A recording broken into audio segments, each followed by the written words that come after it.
La experiencia en Final 8 va bien. Es que jugamos con todo lo que podemos, jugamos con el corazón. Y en final llegamos en la tercera, que era buena, pero por supuesto queremos llegar más. Pero estamos contentos y que nosotros sacamos fuera todo lo que podamos y competir. Queremos jugar en las dos ligas y para nosotros, para el club y para nosotros como jugadores queremos seguir en las dos competiciones y para hacer eso necesitamos a tener dos muy buenos partidos en el final de ACP. Depende.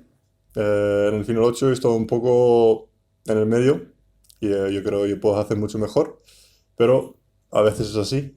Pero yo voy a seguir la misma mentalidad, a seguir a mejorar y seguir a coger minutos y confianza en mí mismo y los entrenadores y todo. Entonces yo voy a seguir en lo mismo mental y a por ello.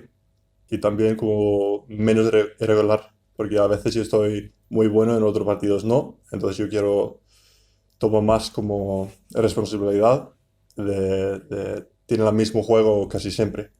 Es un objetivo para mí, para jugar contra él. Y me gusta, tiene rivales que son tan buenos y ese es mi objetivo, a parar a él y defender a él.